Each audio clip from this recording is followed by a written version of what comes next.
Today's guest is really a pioneer within the field of mindful self-compassion. He leads workshops, retreats, and also teacher trainings internationally on mindfulness and self-compassion.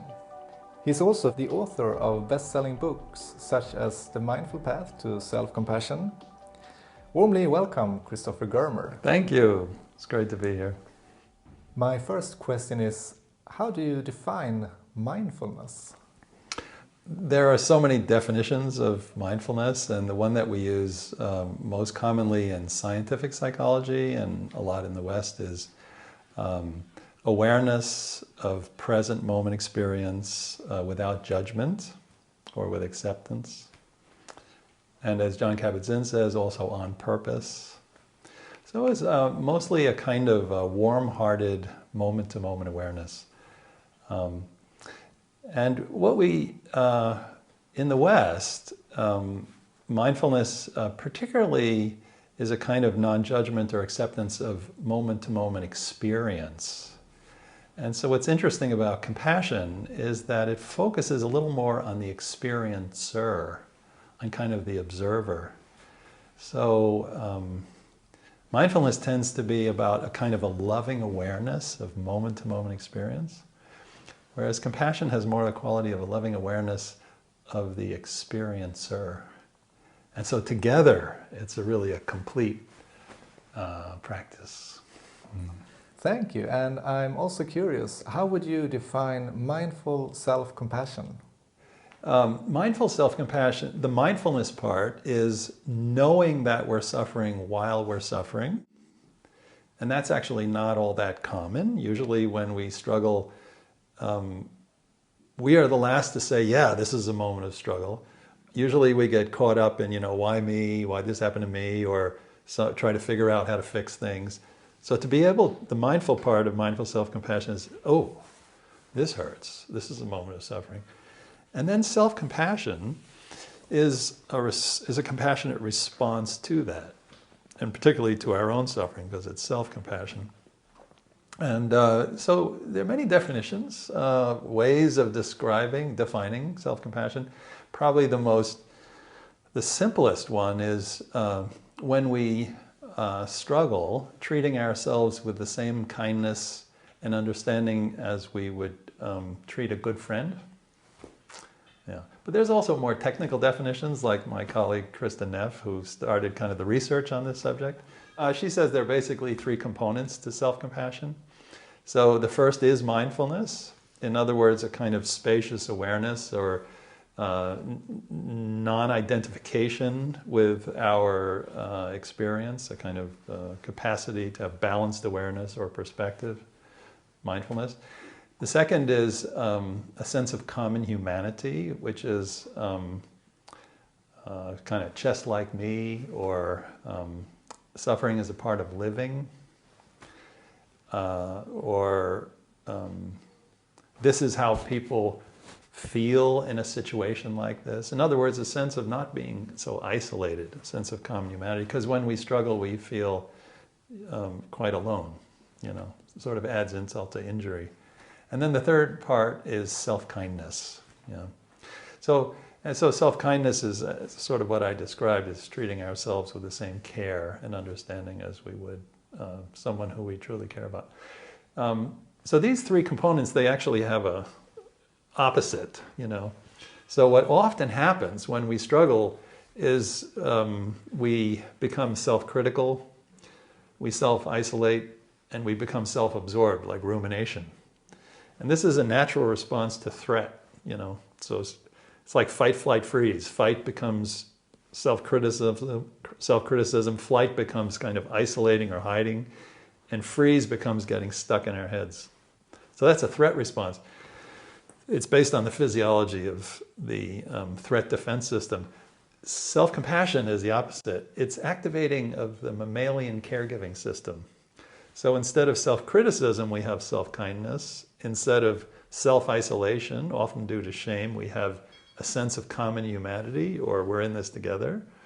And instead of self-absorption or rumination, we have mindfulness, a kind of spacious awareness. So it's a different physiology. It's like moving from threat to caregiving, So those three components that Kristen Neff described actually correspond to the threat system turned inward. Fight, flight, freeze turned inward.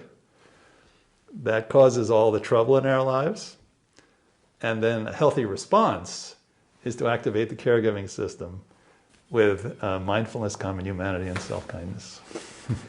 And there are actually 3 gestures for each one of them. Yeah, so mindfulness, I mean, you know, these gestures roughly correspond to those 3 components. So mindfulness would be sort of like this. There would be a kind of... So in daily life, when we're fighting or struggling, we actually feel the emotions associated with this, which is sort of fear and anger and tension. And then when we activate the caregiving response and we become self-compassionate, we feel like this, which tends to have a kind of a feeling of openness and receptivity. So you could say this might be a gesture of mindfulness. And then common humanity is more of a gesture like this. There's a kind of a quality of holding. There's a quality of relating to the world, you know, in other words, a reciprocity or relationship. Not so alone, connected, but connected with warmth. And so that's the second component, common humanity. And then the third is a quality of self-kindness. So this might be a gesture associated with self-kindness. And if you do this, you know, if you can kind of put your hands over your heart or your chest like this,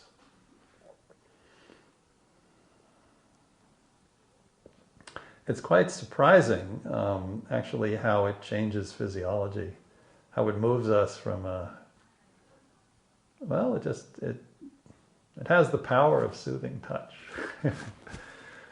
There's a scientist in California, at Berkeley, Dr. Keltner, who said that the 2 cross-cultural expressions of compassion are soothing touch and gentle vocalizations. So, and usually this is from somebody else, but you can actually offer these to yourself as well and experience the same benefit. So when we actually touch the skin in some way, in a soothing way, it changes our physiology. And then there are gentle vocalizations, you know. For example, when we're struggling, you know, we might have a sound like, or ah, or oh, you know. But when we're in a state of compassion, there's a much different sound. There's a sound like, ah, oh, or oh. There's a tenderness. So these are gentle vocalizations, you know. When you're feeling compassionate towards somebody, there's often like a purring sound that comes out. And this is the case throughout the whole world. It doesn't matter what culture. It's like a universal sound. It's a universal sound. So when people are interested in learning self-compassion, you know, there are many things that we can do, and there are many pathways to self-compassion, but those 2, soothing touch and gentle vocalizations, are 2 of the quickest, easiest, and most kind of viscerally transformative ways of bringing compassion to ourselves when we need it the most. In other words, like this. Some people actually, they're not very comfortable putting their hands on the heart, so a different kind of touch. But some kind of touch, and then,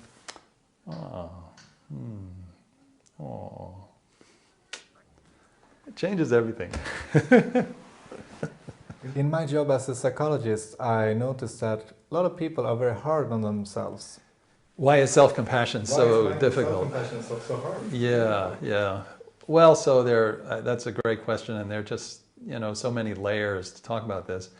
There are certain cultural obstacles to self-compassion. You know, we're sort of told, you know, don't be so full of yourself, think about others, not yourself, and so forth. You know, and the problem there is we really do need to care for ourselves, particularly if we would like to grow in compassion for others, we do need to care for ourselves. So self-compassion is really a humble undertaking. It's really just including ourselves in the circle of compassion.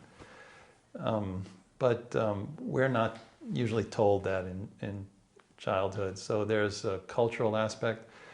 There are also personal, familial, developmental factors, nurture factors. So for example, children who experience some neglect or abuse or just lack of, real emotional empathy, they don't feel good. And when you don't feel good as a child, you kind of decide, well, I am not good, So then there's a sense of kind of undeservedness, So that's one reason it's difficult. The other thing is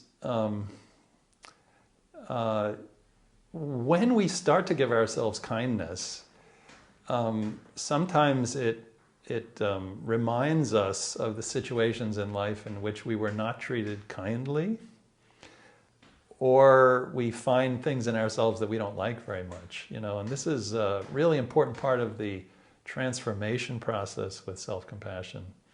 There's a saying, love reveals everything unlike itself, So even if we decide, okay, I'm going to walk the path of self-compassion, I'm going to learn to be as kind to myself as I am to others. When we start to do it, sometimes we feel really good, sometimes we don't feel much of anything, and sometimes we actually feel a little bad because it's kicking up old experiences, That's like the backdraft. Correct, yeah, we call it backdraft, and it's a fundamental part of the transformation process, of the healing process. But when it happens, if people don't understand this, they kind of think, ooh, I'm doing this to feel better, and now I'm feeling bad, and so why do I want to do this?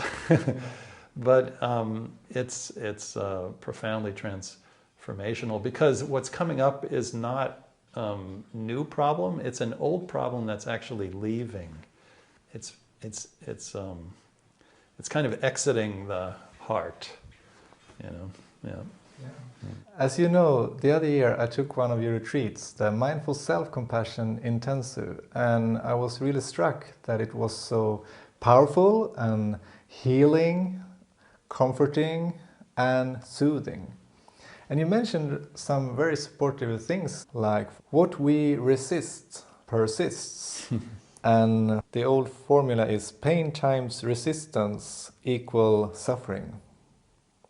What we can feel, we can heal.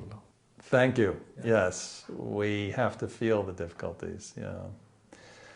Yeah. So I mean, this whole process is an embodied transformation process. It's not just in the head; it's in the heart. It's in the body.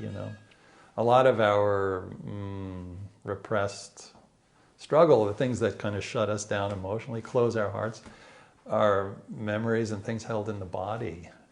So yes, what we can feel, we can heal. But it's not so easy, No. In other words, You also said, give yourself permission to be a slow learner. thank you. You were obviously a quick learner, because you're naming all these really core parts of that training. Thank you very much. Yeah. But we have to give ourselves permission to be a slow learner, because being a slow learner is what keeps it safe. Some people think, oh, self-compassion, this is the best thing since sliced bread, and therefore I should really throw myself into this, and I should, become, just full of self-compassion and a better person, and I'll be super happy, and then difficulties emerge, and then they push harder and harder and harder.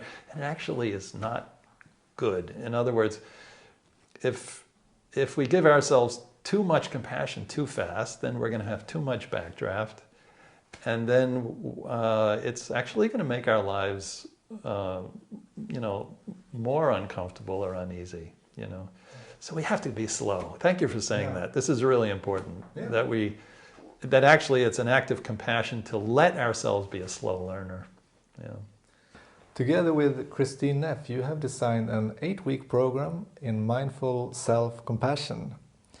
Could you tell us something about the core components and skills that are trained in this program? Sure. So the program is called Mindful Self-Compassion. We have one session dedicated to mindfulness, but mindfulness runs throughout the program. So we're basically training two main resources. We're training it's a,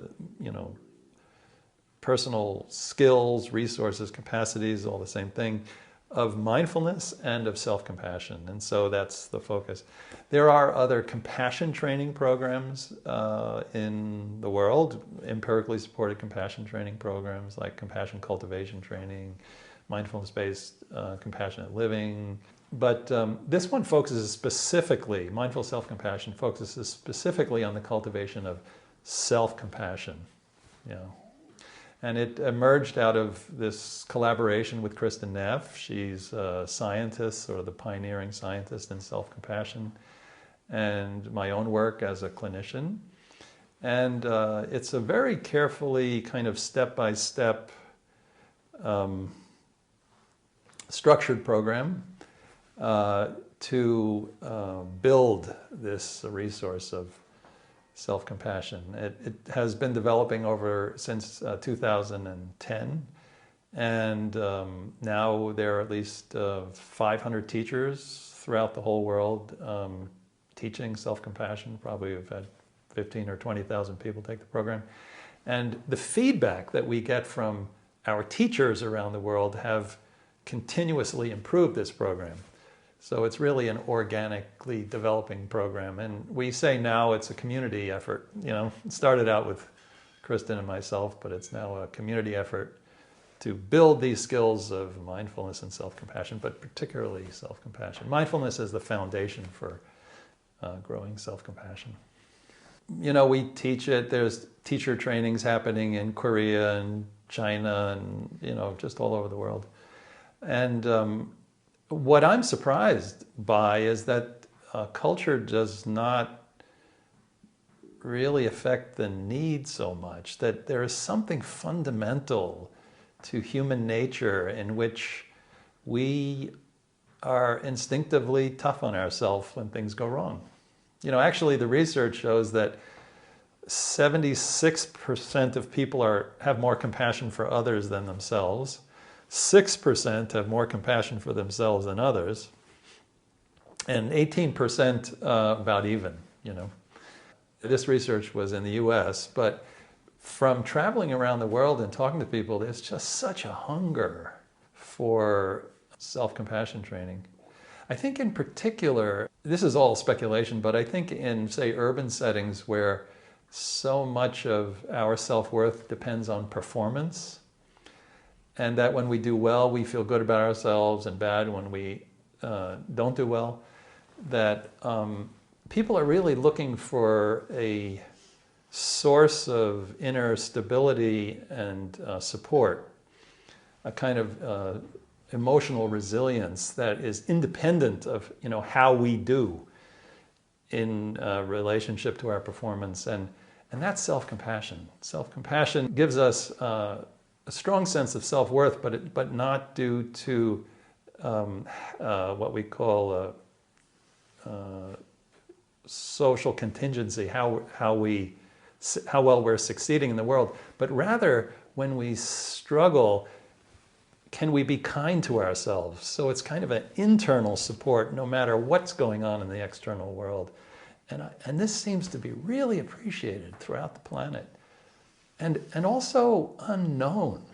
I mean, one of the really exciting things for me as I go around the world and teach this thing is that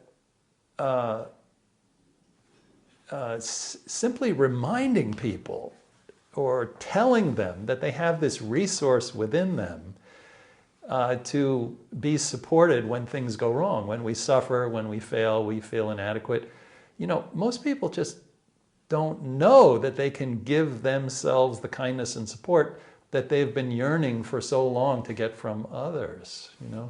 And you can imagine, for example, in relationships, sometimes we want our partners or other people to give us this and do that, and then I'll feel really good. Well, what if they can't? We can still give these things to ourselves, That's amazing.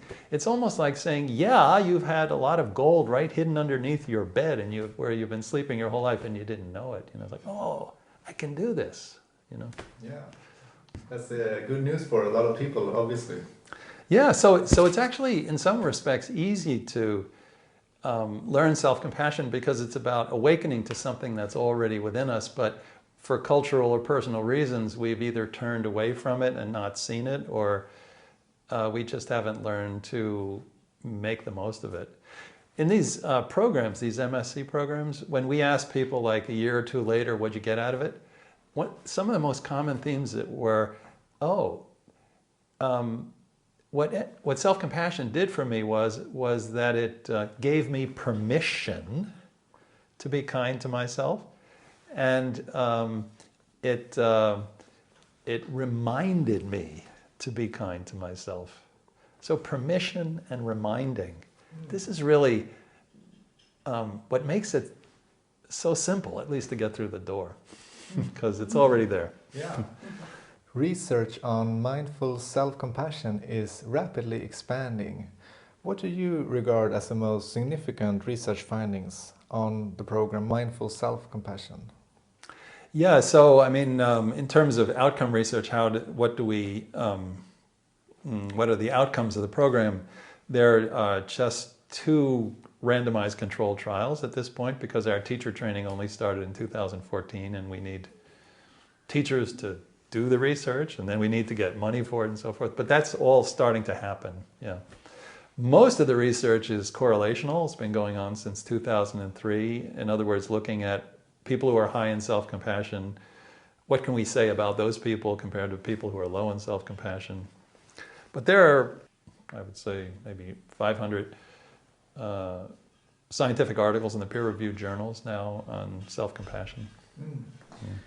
And I think there are studies showing that mindful self-compassion is strongly associated with emotional well-being, coping with life challenges, lower levels of stress, anxiety, and depression, higher levels of life satisfaction, happiness, and gratitude. That's all true. And also more satisfying personal relationships. So it's quite impressive. Because Yes, suffer from these kind of things. Exactly what Yeah, self-compassion appears to be a key mechanism in emotional well-being. In other words, if you can enhance your self-compassion, then all these positive effects are likely to happen in your life. Yeah, health benefits too. You know, it helps improve the immune system. People who are high in self-compassion, they don't drink as much or eat excessively. They are more likely to stick to their exercise regimen. They go to the doctor when they need to. They're basically caring for themselves. Thank you so much, Christopher Germer, for taking the time to explore the field of mindful self-compassion and how this way of being can help individuals and also the society as a whole. Thank you. And also a shout out to Kristen Neff, who is my accomplice in all these things, and to all the wonderful teachers around the world, by the way, we're all learning together. It's a community effort.